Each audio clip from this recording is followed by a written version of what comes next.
All right, so decoding, this is a strategy that I use to sometimes simplify and clarify what I'm reading now that I've got it broken down.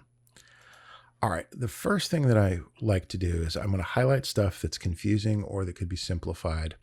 Sometimes it's just vivid images and things like that. So we have my feet were cast in icy bands, bound with frost, with frozen chains, and hardship groaned around my heart.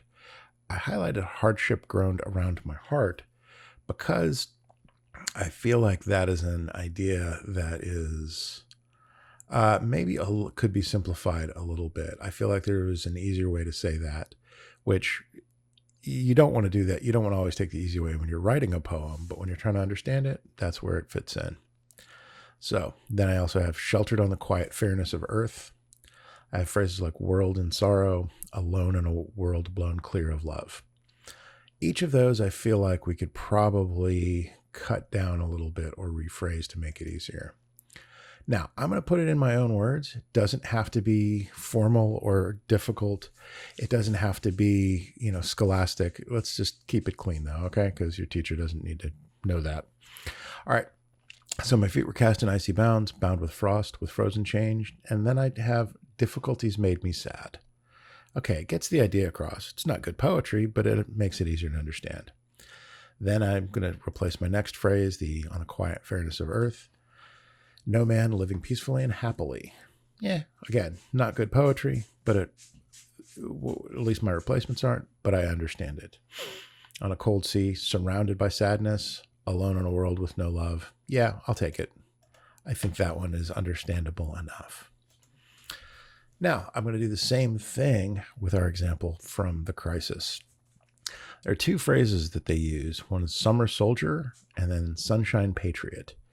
I kind of think I know what I mean, but let's reason it out for a minute. So summer soldier, we got to think about it. Now soldier, it's a year-round job. So it's also harder to be a soldier in winter when it's really cold. Summer soldier basically is someone who's sort of part-time or who isn't committed. When things get difficult, they want to go inside. Sunshine patriot, same kind of thing. If you're only a patriot when the sun is out, but not when it's raining, you're not a full-time patriot. Now, another little thing I notice is they use and between those two, so they're making kind of a connection between the ideas. So I'm going to put that back in as part-time soldier. The part-time soldier will shrink from the service of their country. Okay, that could work.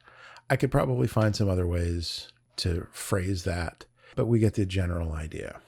Now, we've got a few words in here that maybe just context-wise or definition-wise, I'm not sure I understand.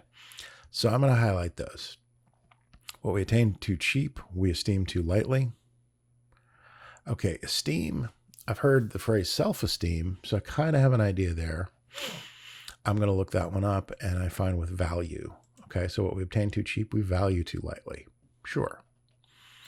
It's dearness is the next one. I'm going to look at that one, and what I find is rarity. Okay, it is rarity only that gives a thing its value. Celestial. I'm going to look that one up, and we come up with heavenly. So heaven knows how to put a proper price upon its goods, and it would be strange indeed if so heavenly an article as freedom should not be highly rated. Now, when it comes to something like a research paper or a technical document, and even something older, like we had several in the crisis example, one of the things I'm going to do, my third tactic is I'm going to build a glossary. What I'm going to do is I'm going to just come up with terms that they're using a lot or ideas. And I can subdivide those too if I want to. I can put them as, definitions or names or something like that. But I want to build my own glossary and kind of keep it nearby because odds are good, especially on a technical document.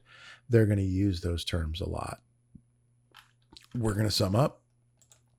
First tactic I'm going to use is I'm going to highlight stuff that's a little confusing or I think I could simplify.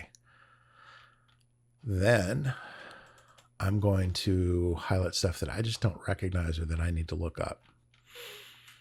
And that leads me to our third tactic, which is I'm going to collect the stuff that I didn't know and build a sort of glossary with it. So We're going to close out with the most appropriate thing we can find, which is how to sum up and how to summarize and put all of these pieces back together now that we've taken it apart. So see you soon.